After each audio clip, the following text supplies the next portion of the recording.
আজকে বাড়িতে থাকবো না, আমার মাথা এত গরম হয়ে যাচ্ছে না। এমনি ইউনিভার্সিটি ক্লাস থাকলে হয়ে যেত, আমি যেতাম না। কখন বাজবে অপেক্ষা করতে পারছি না। এখন আমাদের কারেন্টের কাজটা হয়নি, কিন্তু এরকম লাগছে এখন না, কি ভয় লাগছে বাবা। কাল থেকে দেখে যাচ্ছি। আর মায়ের হাতে আলু পোস্ত দারুণ লাগে, দারুণ।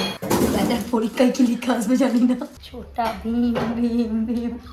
যে তুই যখন হলি তখন সিনেমা উঠে গেল। Good morning.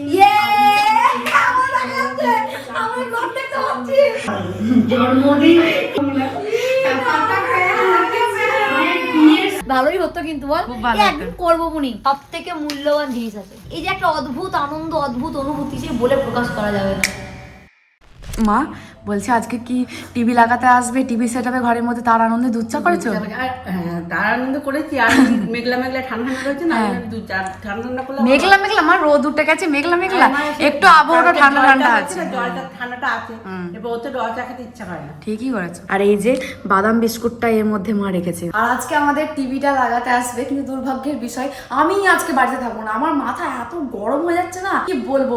আমাকে আজকে পরীক্ষা দিতে যেতে হবে, এমন সময় পরীক্ষাটা পড়তে হলো না। টিভিটা আনবক্স করার সময় কেমন লাগছে আর কিচ্ছু আমি দেখতে পাবো না, আমাকে পরীক্ষা দিতে যেতে হবে। এমনি ইউনিভার্সিটি ক্লাস থাকলে হয়ে যেত, আমি যেতাম না, কিন্তু পরীক্ষা তো দিতে যেতেই হবে। আমি বাড়িতে থাকবো না, কিছুই দেখতে পাবো না। আমি যখন বাড়িতে আসবো ততক্ষণে টিভি লাগানো হয়ে যাবে। সকাল থেকে উঠে ভাবছি যে কখন 10টা বাজবে, কারণ 10টার পরই দাদাদের আসার কথা আছে, তো কখন বাজবে অপেক্ষা করতে পারছি না। এখন আমাদের কারেন্টের কাজটা হয়নি, কিন্তু টিভি লাইন করা আছে, কিন্তু এই বড় টিভিটার লাইনটা যদি যাতে দেখা না যায়, তার জন্য আরো একটা আলাদা জায়গায় করার ঠিক করেছি। এবার দেখি দাদা আসো কি বলে। এই কাঁচটা তো দেখা যায় না, তাই কিরকম লাগছে এখন না, কি ভয় লাগছে বাবা এর মধ্যে জিনিসপত্র রাখতে। এই কাঁচটা তো দেখতে পাই না, তাই অতটা বুঝতে পারি না, কিন্তু এখন কোনো জিনিস নামাতে আর করতে খুব ভয় লাগছে।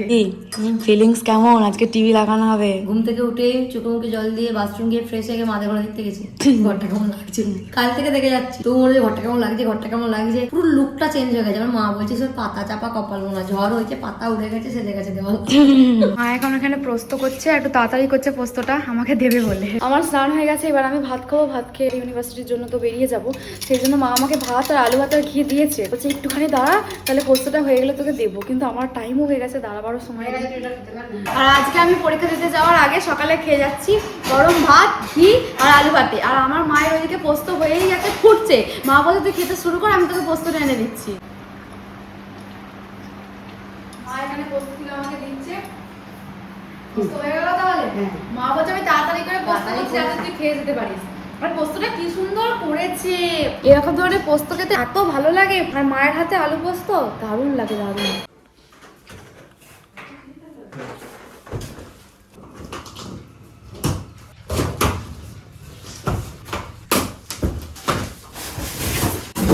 আমরা এখন টিভি আনবক্সিং করতে, আমার ভুলি নেই যে চেঁচা তো চেঁচার পরীক্ষায় কি লিখে আসবে জানি না।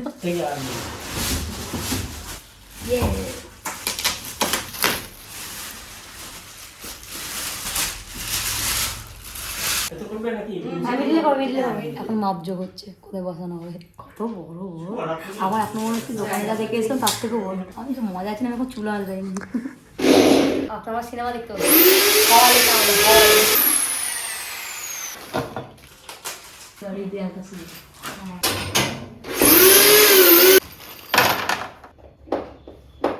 প্রথমে লাগাও ছোটা ভীম, ছোটা ভীম ভীম ভীম। বসতে যাচ্ছে জায়গাতে, চলো বাবা। সিনেমা হলের মতো লাগছে, যখন সিনেমা হলে নিয়ে গেল যে তুই যখন হলি তখন সিনেমা হল উঠে গেল। এখন তো ঘরে বসে দেখি। হ্যাঁ, আমাদের ঘরে পর্দাগুলো ফেলে দিলে সিনেমা হলই লাগবে। সঙ্গে একটু পপকর্ন, একটু সামসার ব্যবস্থা করে দেবে। আমরা এখন অপেক্ষামান দর্শক, নেটফ্লিক্স, ইউটিউব, মনের কথা, মনের কথা চালু হবে। টিভি খুলেই একবার মৌজ্যোতি 35, টিভি ওপেন হয়েই মৌজ্যোতি 35 ইউটিউব। ভালো লাগছিল খেতে। Good morning. আমার ঘর দেখতে হচ্ছে, আমার মুনি আমাদের ব্লগ দেখতে, আমরা আমাদের সিরিজে আমাদের এখন সিনেমা হল, আমরা এখন সিনেমা হল পপকর্ন আর ইয়ে চাই, থামস আপ চাই, থামস আপ নয়। ইয়ে আমাদের টিভি আমরা দেখছি। তখন ওদের ঘুমাইনি, ছোটবেলায় স্কুলে যেতাম হেঁটে। উনিকে খুব মিস করছি, ওই ওদের এখনো পরীক্ষা দিয়ে এলোই না। আজকে আমাদের বাড়িতে আমার ভীষণ একটা প্রিয় মানুষ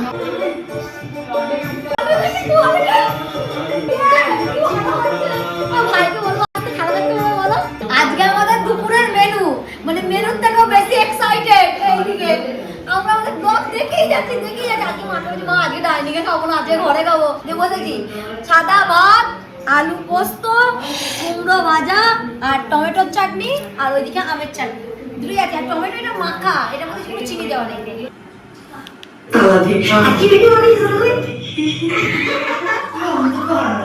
জন্মদিন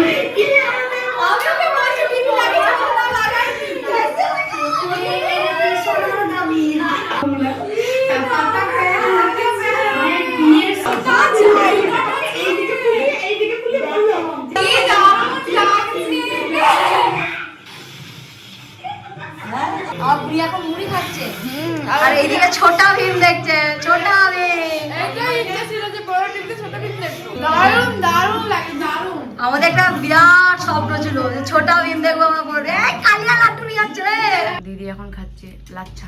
আমার খুব খিদে পেয়েছে, আমার ব্যাচে হলো যে মা বলে তো তাড়াতাড়ি করে লাচ্চা করে দিচ্ছি। লাচ্চা বানানো তো খুব সহজ। আমাদের বাড়িতে বড় টিভি লাগানোর পর থেকে আমার মা একটা ভালো গুণ হয়েছে, মোবাইল ছেড়ে দিয়েছে। সব সময় বড় টিভিতে খালি প্রসেনজিতের মুভি লাগাচ্ছে। আমার মা এত বিয়ের ফুলটা দেখা হয়ে গেল, বিয়ের ফুলটা দেখা হয়ে গেছে। বলছে যত পুরোনো সব দেখা মুভি, বলছে যত পুরোনো দিনের মুভি আছে আমি একটা একটা করে সব দেখবো। অক্টোবর মনে হচ্ছে সিনেমা হলে বসে দেখছি। আমি মাকে বলছি মা তাহলে একটু পপকর্ন একটা থামস আপ ব্যবস্থা করলে ভালো হতো না। বসে বসে দেখতাম, একটু করে খেতাম, মুখও চলতো, চোখ দেখতো, মুখ চলতো, কানে শুনতো, ভালোই হতো। কিন্তু বল একদিন করবো বুনি, বাইরে যদি সবাই আসবে বড় করে মাথা ঘটা তো অনেক বড়। আমরা যখন ওয়েব সিরিজ দেখি তখন একবার করব, তখন করবো। আমি আর দিদি তো প্রচুর ওয়েব সিরিজ দেখি, এখন তো খুব সুবিধা হয়ে গেল। আমাদের ছুটি মানেই ওয়েব সিরিজ। ছুটি মানেই আমরা আগে মানে নির্দিষ্ট দিন ছিল আমাদের রবিবার, ছুটি পেতাম, দুজনে একদম ওয়েব সিরিজ ডাউনলোড করে রাখতাম আগে থেকে। এই পার্সেলটা তো ওবেলা এসছে, আর এই পার্সেলটাই আমার জীবনে সব থেকে মূল্যবান জিনিস আছে, সব থেকে মূল্যবান, সব থেকে ভালোবাসার জিনিস আছে, যেটা আমাকে উপহার দিয়েছে সপ্তর্ষি। সপ্তর্ষি নিজের হাতের লেখা একটি বই ও আমাকে উপহার দিয়েছে, এবং অনেকদিন আগে পাঠাতো, কিন্তু শরীর ভীষণ খারাপ ছিল তাই একটু লেট হয়ে গেল। ও আমাকে টেক্সট করেছিল দিদি পাঠাবো। সপ্তর্ষি সামন্ত বুকমার্কটা কি ভালো, বইটা তো আমি অবশ্যই পড়বো, আর পড়ে অবশ্যই জানাবো বইটি আমার কেমন লাগলো। পেরোন না। আর এই যে নতুন, ও মা, ও সই করে দিয়েছে ভালোবাসা সহ সপ্তর্ষি সামন্ত, থ্যাংক ইউ সো মাচ, অনেক অনেক অনেক ভালোবাসা তোমাকে।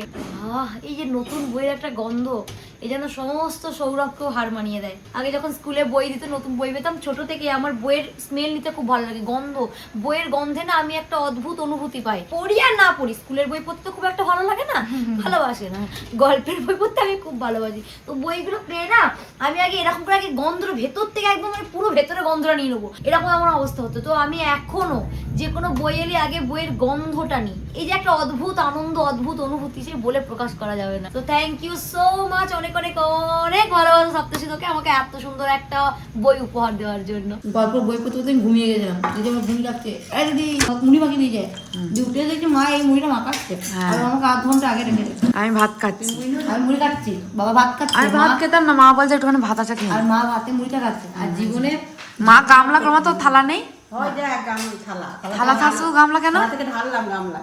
আর কপাল, গামলার গায়ে যে পোস্তগুলো লেগেছিল না, ওইটা মা পুরোটা নেবে বলে, ওইটা মাকে জব্দ করে মুড়িটাকে মাখাবে, ভাতে মুড়িটাকে। আর জীবনে প্রথমবার আমার একটা জিনিস ভালো লাগে, সেটা হলো কুমড়ো ভাজা।